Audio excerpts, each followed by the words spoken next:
Station, this is Houston. Are you ready for the event? Hello, Houston. The Expedition 63 crew is ready for the event. JSCPAO, this is Mission Control Houston. Please call station for a voice check. Station, this is JSCPAO. How do you hear me? JSCPAO, loud and clear. Great. We'll start this off with a question from Twitter. It's probably for you, Chris. It's from Rick. When they opened the hatch, did Dragon have that new car smell? It absolutely did. In fact, there was a little bit of space smell in the vestibule. And then when we got that hatch open, you could tell it was a brand new vehicle with smiley faces on the other side, smiley face on mine, just as if you had bought a new car, the same kind of reaction. Wonderful to see, my friends, and wonderful to see a brand new vehicle. All right, we'll start off with a question from Bill Harwood, CBS.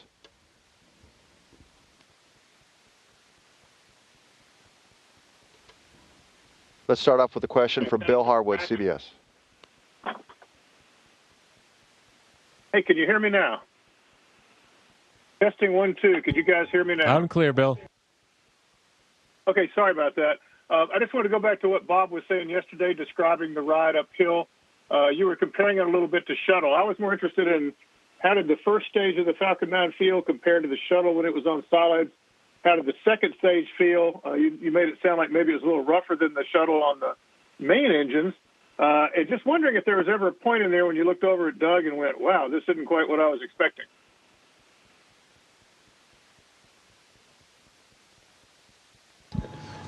Well, Bill, you took the words right out of our mouth. The summary from yesterday was good, smoother first stage, a little rougher second stage than we saw on shuttle, and that I think both of us were expecting. We did actually comment on it while we were going uphill. I think we tried to verbalize as much of the new experiences we were having just to make sure they were for real between the two of us. We were sensing the same things. All right, let's go to a question from Stephen Clark.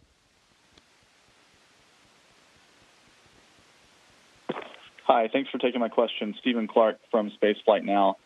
Just to follow up on that, what was the sensation at MECO and its stage separation, since that's something that was not experienced really during shuttle, to shut down the engines and then ignite a new engine in flight?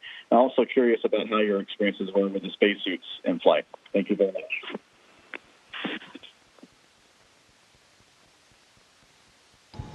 I think the question was about the difference with staging between the space shuttle and the Dragon, since we didn't shut down the main engines on the space shuttle like we went through for first stage and second stage. There was a significant difference between the solid rocket boosters on the shuttle and that second stage, and so I think we all definitely felt that separation and heard the clunk associated with it. Doug and I both commented on, I think Doug commented on it first, that we did feel some early zero-G when we came off of the first stage, and we're getting ready to transition to the second stage, and then we felt that second stage light. And I think the next question was about the suits. And let Doug, if you want to talk a little bit about our experience with the suits. Yeah, the suits in general, Bob and I have had a ton of time in those suits. I bet you we've donned and doffed those suits a couple hundred times. So the suits themselves, if you're not familiar with them, they're custom designed and custom fitted, so they're very comfortable. They were actually much easier to get in and out of in zero-G, as we figured out over the course of the 2 days. And we complimented the suit team. Those things worked very well, and everything we expected going uphill. Lauren Gresh, The Verge.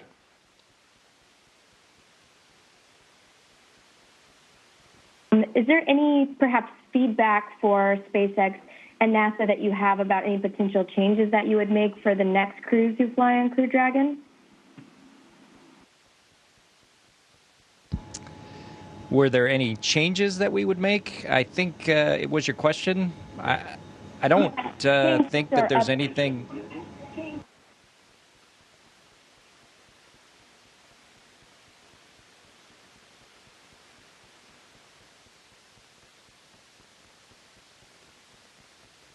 We're not hearing you, Lauren. Let's move on to Roseanne Aragon.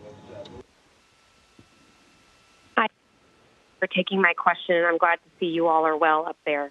As you know, Houston is the home to manned space flight, and in many ways, the people here who know you personally from Timber Grove, Clear Lake, those who've watched from Nassau Bay, Webster, seeing you train and your journey to get where you're at today. Some of them may be like your sons who are younger and may be inspired by the things that you all are doing. What is your message to those who are watching from Houston, from all of these areas in Space City? What's your message to them? Well, I think my first thing I would say about that is, just never quit what you're doing. This was an extremely long road for Bob and I. We last flew in 2010 and 2011, and then when NASA stopped flying shuttles, that was in the middle of 2011, and it's just taken that hard work and dedication over the last almost 9 years to get us where we're at now, back in launching rockets from the United States, back at Space Station, docking to the front of Space Station where shuttle used to dock. And I would just say, take a message from NASA in that anything is possible. You know, we've had a really rough couple of months, and just to be able to show the country what the agency's made of, what the Commercial Crew program did, and what SpaceX did, I hope they take some pride and a sense of accomplishment of seeing that. I think for both of us also, the Houston area is where we call home now. And it certainly is true that the home of Johnson Space Center, the home of human spaceflight, takes seriously that that's our home. That is the home of human spaceflight. We have excellent support there. I had a parade of appropriately, interestingly, social distancing individuals lining my neighborhood in the half mile or so as I departed on my way to the Ellington Field to head down to Florida. And I know that I just had wonderful support. And I to all our friends and families at home, thank you guys for everything. And we just couldn't have done it without all of you. Thank you so much. I know that probably means so much to them. Godspeed. Let's go to a question from Chris Davenport. Hey guys, it's Chris Davenport from the Washington Post. Thanks for taking the time, and congrats on your flight. And I'll try not to leave you hanging this time. To follow up on Bill and Stephen's question about the ride, I wonder if you can walk us through, some of the technological differences between shuttle that led to the difference in the experiences, and then maybe a little bit more of what were some of the key moments during the ascent phase that stood out to you guys. Thank you. Hey, Chris, good to talk with you. I think just generically, the Falcon 9 is a liquid-fueled rocket. Remember, shuttle had solid rocket boosters to start with. Those burned very rough for the first 2.5 minutes. The first stage with Falcon 9 were the 9 Merlin engines, and roughly the same amount of time, and it was a much smoother ride, obviously, because it was a liquid engine ascent at that point. Where the differences started for, I think, both Bob and I, and we commented on it at the moment, was at staging. And it was very similar to what you saw in the Apollo 13 movie, where they staged from first to second stage. So the first stage engine shut off, and then it takes a second, almost a second, might have been less than that, but it seemed like it took some time between the booster separating and then the Merlin vacuum engine starting. And so at that point, we go from roughly 3 Gs to 0 Gs for, I don't know, half a second probably. And then when that Merlin vacuum engine fires, then we start accelerating again for the next 5-6 minutes until we achieve orbit. So totally different than shuttle. It was smooth. It got a little rougher, as Bob had mentioned before, with the Merlin vacuum engine, and it'll be interesting to talk to the SpaceX folks to find out why it was a little bit rougher ride on second stage than it was for shuttle on those 3 main engines. All right, let's try Marcia Dunn from the Associated Press. Hey, Doug, good to see everybody up there. I'm wondering, have you captured the flag yet? Have you actually put your hands on it? Is it aboard Dragon? And what are your thoughts about laying claim to that flag, since you are one of the ones who put it there 9 long years ago? Thanks a lot. Hey, Marcia. The short answer is Chris had it right on the hatch where we left it 9 years ago. And it's right here. And I think he's got a note, do not forget to take with Crew Dragon. So depending on how long we stay up here, you can bet we will take it with us when we depart back to Earth.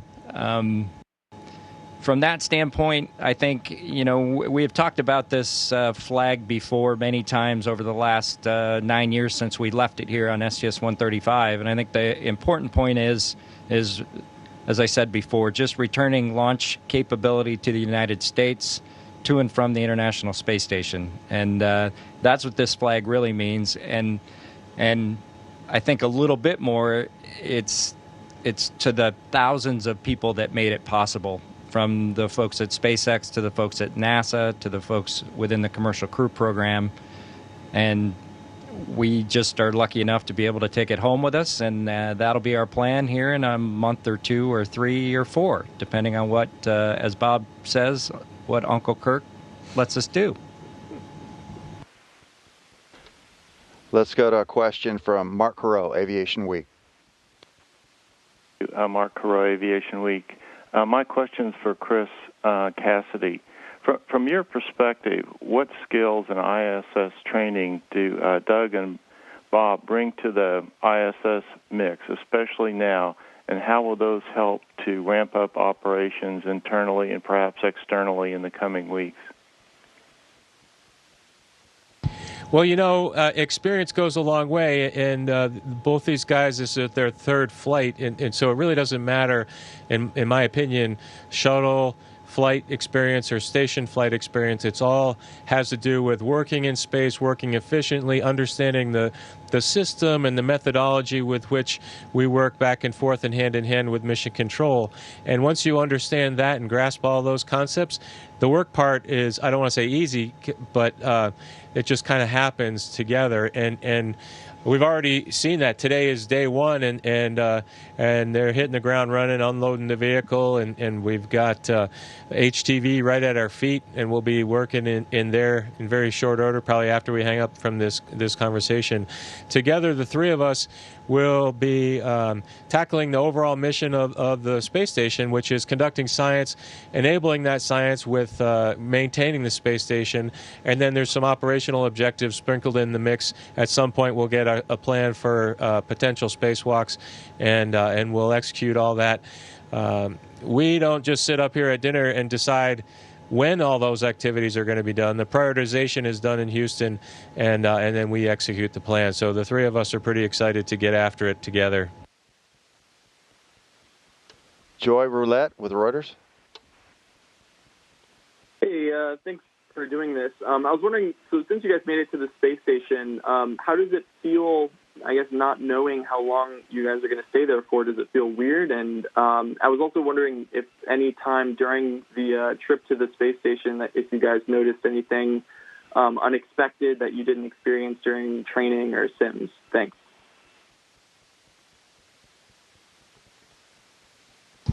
Well, thank you. It's a good question. I think several recent crews have had a little bit more uncertainty than we've had historically for how long their mission duration was going to be. But I guess maybe on the percentage scale, Doug and I have maybe the most uncertainty, because it could be relatively short, or we could potentially double or triple maybe what was originally expected for us just a few short months ago. And so it's a little bit strange. I'm trying to explain it to my son, just 6 years old, and from his perspective, he's just excited that we're going to get a dog when I get home, and so he's accepting that uncertainty and continuing to send messages to me while I'm on orbit. As far as unexpected things, while we were headed uphill, I think I said a little bit about this yesterday, but the biggest differences are just the dynamics that's involved, the vibration, the experiences that we felt actually riding a real rocket, going through the fueling operation. That was a new experience for us. As you probably know, the space shuttle was fueled when the astronauts arrived. Doug and I went through the fueling operation on board Dragon, which was different from us. And so going through the hearing the venting and the valve sounds and the little vibrations associated with that operation was a new experience for us, and so that was a little bit different than training, but nothing out of family. The team did a really great job of recording that audio during the Demo 1 mission, during the mission that was a little bit over a year ago that came to space station with no people on board, and played that back for us tied to the audio. So we've heard all those sounds pretty much before, and so that was extremely helpful we have the same tool for coming home, and look forward to seeing how well that matches up with our experience.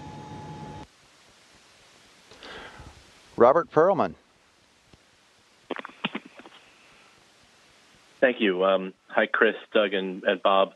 For Doug and Bob, I wonder, during the ascent or during your overnight period, was there a point where the sense of history sort of seeped in, where you allowed yourself to just consider the history that you were making? What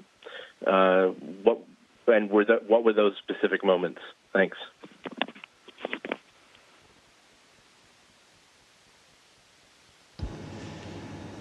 Honestly, Robert, good to talk to you. I don't know if we ever reflected on it over the 19-hour rendezvous. I mean, I think, you may have random thoughts going through your head every now and again, but, both Bob and I are, over the last 5 years, been pretty focused on this mission and actually flying this mission, and I think that's really what we put our entire effort mentally and physically into.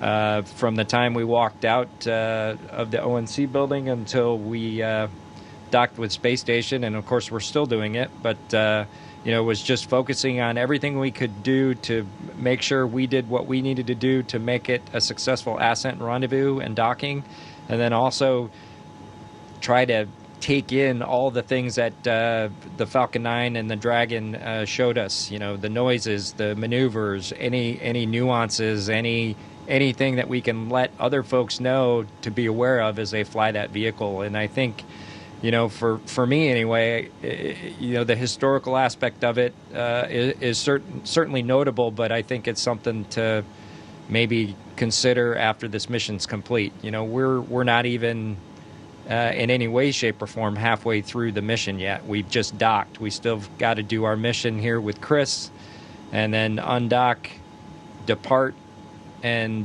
do a re-entry, and then a landing, and then a recovery. So plenty of work to do, and we'll probably think a lot more about that when the time comes.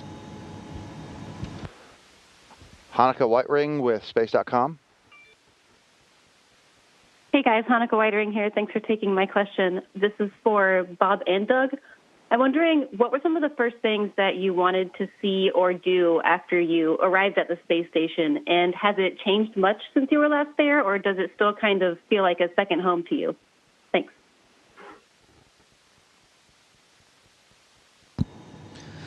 Well, I don't want to speak for Doug on this one, but one of the things I was most excited about was being able to make a phone call home, it's been a long time since I launched into orbit, and I've got a little boy who got a chance to watch me do that for the first time in his life, and I just wanted to understand what his experience was and share that a little bit with him while it was still fresh in his mind. He was able to make the trip back to Houston after watching the docking from down in Florida, and was pretty excited about the whole thing. So that was wonderful for me. As far as the space station goes, I'll tell you, it seems a lot like it did when I was here last. There is quite a bit more science going on, quite a bit more equipment on some of the rack faces, especially over on the gym side or down in Node 3. But the overall structure and layout is very similar. We did comment yesterday about the airlock configuration. It's not as clean as how Chris and I remember it from our shuttle experiences, because those flights were really about the assembly of Space Station, and the airlock was ready to go. And we're in a different mode of operation on board Space Station right now. So I know the way Space Station works is you pretty much have to configure each specific area for the task at hand. And so the mating adapter that we docked to on the forward part of the space station was all cleared out for our arrival. All that stowage was moved around. Quite a bit of stowage was probably repositioned for HTV's arrival from Japan, and we'll have to do some reconfiguration in other areas as we continue to conduct operations on board the space station. There's just so much going on that you've got more stuff than you have places to just stow it without fully being able to conduct the operation. Anything to add, Doug? Let's go across the pond to Jackie Goddard with the Times. Thank you. I'm Jackie Goddard for the Times of London, and congratulations. This mission feels so much more funky and futuristic, with everything from the capsule's look to the touch screens, the technology, the suits. Does this feel like the Jetsons? Can you describe some of the emotion around it, of the ride uphill? And somebody has to ask it that all-important question that the child in all of us needs to know: how was the Crew Dragon toilet? Thank you.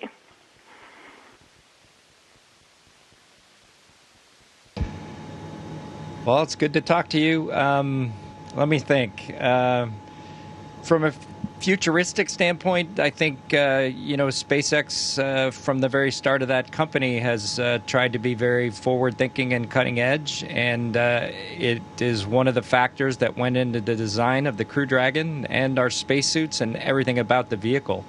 And, for us as the test pilots, so to speak, we're there to evaluate how it does the mission, and so far it's done just absolutely spectacularly. It's a very clean vehicle. I think most people think it's a really cool-looking vehicle. I know my son thinks so, and it does everything we need it to do for this mission. So we're very happy with that part of it. Let's see, the toilet. I think we had a bet to see when that question was going to be asked about Dragon, and it works very similar to the one we were used to in the space shuttle, and it worked very well. We had no issues with it. All right, next is Peter King. Good morning, Peter King with CBS News Radio, and I know, Bob and Doug, that you were up there to help Chris overcome that shorthanded situation, but it also gives the SpaceX people a chance to evaluate the Dragon's long-term performance during its exposure to the elements while you're up there. What are some of the things they're going to be looking for?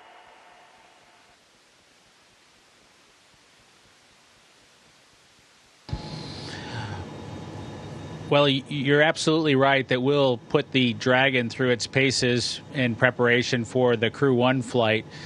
We already spent quite a bit of the day preparing basically Dragon to serve its purpose as a lifeboat or an emergency departure vehicle. So Doug and I spent quite a bit of time getting the equipment prepared so that that vehicle is ready to go and execute that mission. And we probably did a little more as a part of that than other crews will do in the future. We've performed some connections with the computer systems to make sure that we can configure the communication between everything from the Soyuz to the rest of the space station back to Dragon if we needed to do that from inside of our small little vehicle, and we established that that stuff all works.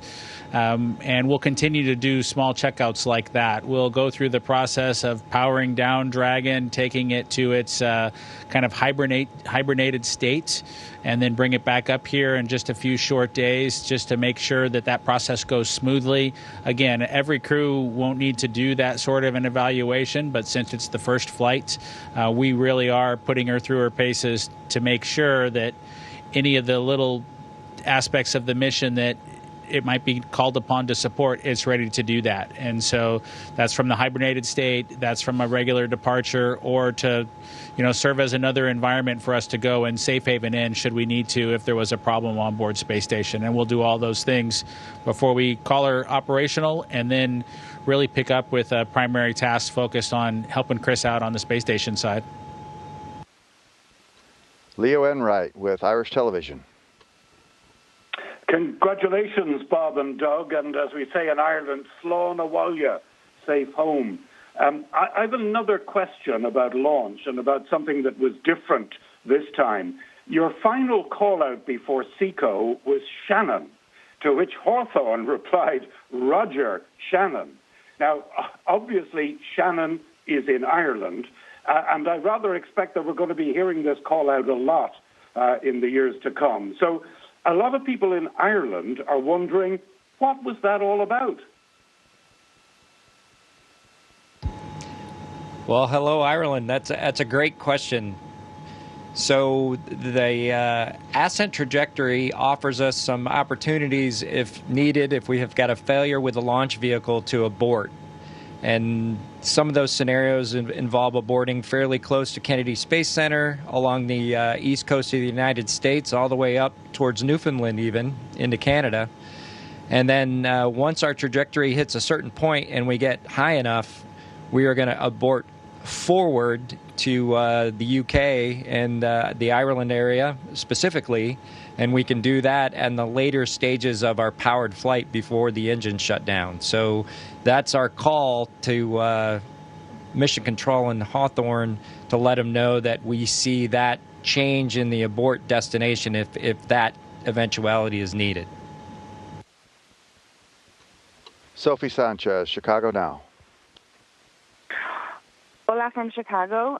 Doug, as a test pilot, what was it like for you taking control of Endeavour for the first time? And then if you can both share a little bit about the docking procedure, how it compared to the Soyuz docking procedure. Thank you. Flying the Dragon was exactly how we expected it to be, and that was one of the reasons we wanted to do the manual flight test twice. So we did it shortly after we got to orbit on our first day, and then when we were on the final portion of the docking axis, we did it again yesterday. And it's all to prove that that capability works for future crews if need be. Most folks are familiar with the fact that Dragon is designed to be totally automated from the time it launches until the time it returns to Earth. But if there's any systems failures or other issues, we would like to know with confidence that if we take over manually, the vehicle will do what we need it to do. Dave Mosier. Thank you so much for taking my call, and congratulations on your flight. It was amazing to watch. Chris, what was the biggest thing you felt or thought as Endeavour approached the ISS?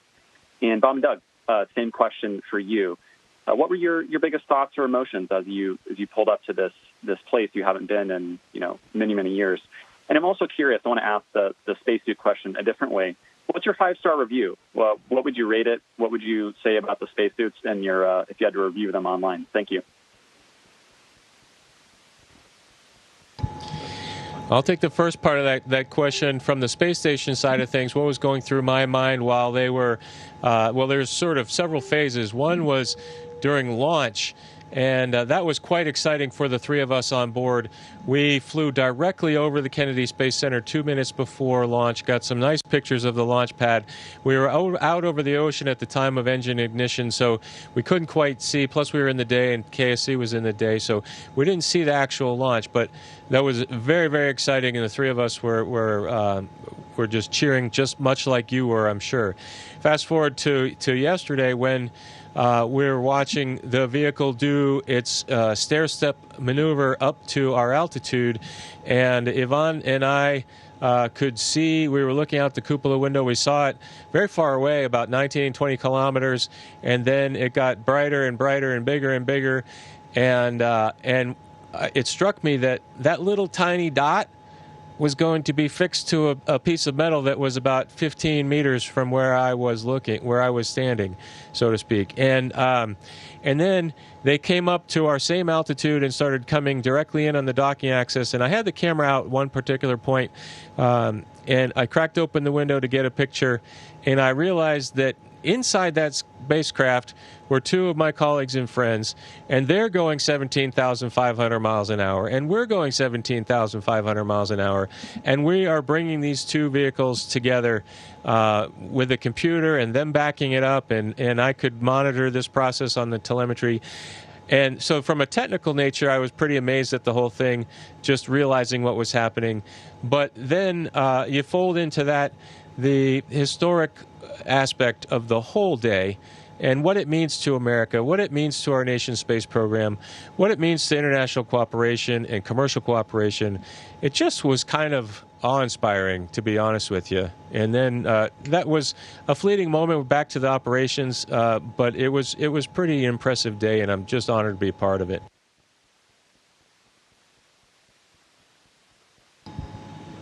As far as the docking was concerned, Dragon flew pretty similar to Shuttle. It had very similar characteristics. The automation would have made did make the same corrections that I think either Bob or I would have as we were coming in. And the thing that really stood out to both of us, and we mentioned it as soon as we docked, is we didn't feel the docking. It was just so smooth, and then we were docked, which in shuttle you felt a little bit of a jolt, nothing real heavy, but you felt it. And we asked the guys on board station the same question, and they said we didn't feel it either, which is typical, more typical. But anyway, that really, really surprised me. So that either just the velocities or the strength of the docking mechanism really absorbed any inertia as we came into dock, and it was pretty neat that we couldn't feel anything at all on board Endeavour.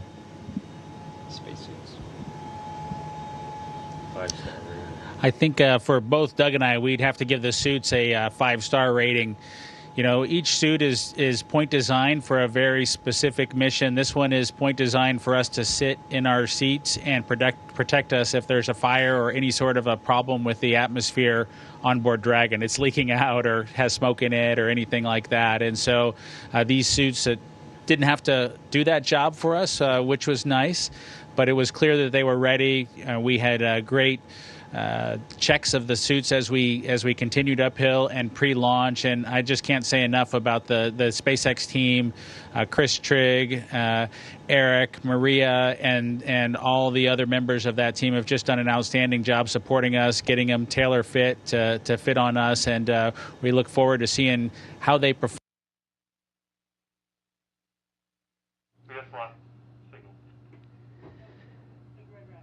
Station, this is Houston ACR. That concludes our event as we count down to 20 continuous years of humans living and working on the International Space Station.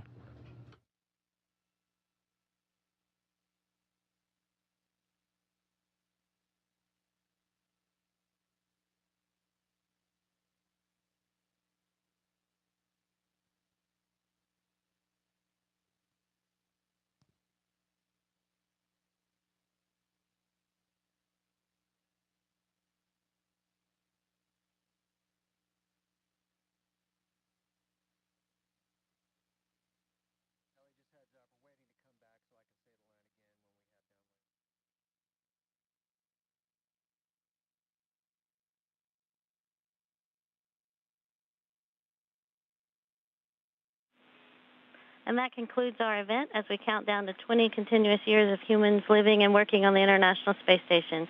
Thank you to all participants from JSC, PAO, and the media. Station, we are now resuming operational audio communications.